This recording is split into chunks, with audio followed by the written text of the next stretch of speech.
Attention, all of you who have big career visions and you created a word of the year to help you see your vision through in 2020.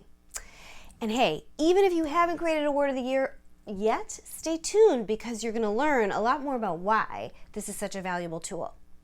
If you tuned in January of 2020, actually on New Year's Day, I did an interview with WGN Radio where I talked about the concept of a word of the year. I'll put a link to that for you. The concept of the word of the year is one word that becomes basically your mantra, and you develop it as something that you want to live into. Whatever your vision is for the year, it's obviously going to call upon you to grow, to expand who you are, to expand into new horizons and your dreams. And so you need a word or a mantra to call you forth.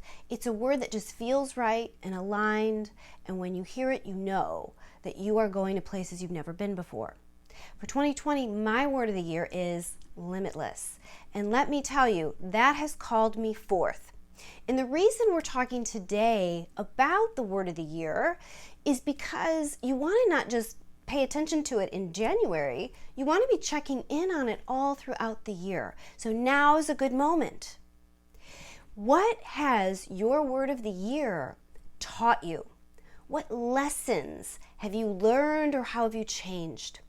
When I look at the word limitless, one of the things I learned in the first part of this year is that my emotions had really been controlling me in certain situations that had me not fulfill on my capacity. I was either feeling too depressed or too angry, and I might have wanted to move something forward, but I just didn't have the energy for it. And the thing that I really learned about emotions this year, having brought on this big word for me to step into, is that ultimately I'm responsible for my emotions. And I did some study around this, and I'm just super clear. So you want to take a look at what in your life has your word of the year called forth. That's question number one.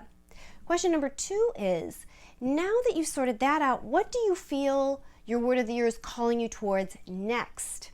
For me, knowing that I had this major lesson around emotions, what I know I'm being called towards next is to learn some new energy tools that help me navigate my emotions, because emotions are energy, and I can elevate myself if I have the tools to do so. So that's what I'm working on next.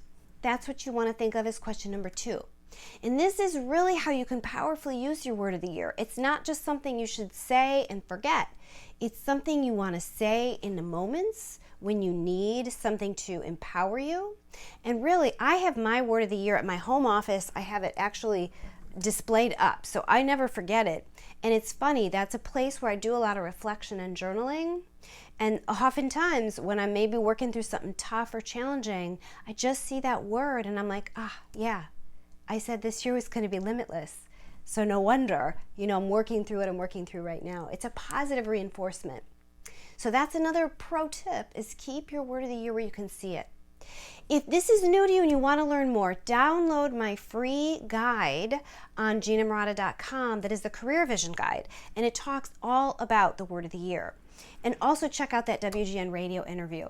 So hey, I hope that this has been supportive of you, and I know that if you keep on track with your word of the year, your visions will come true or even better.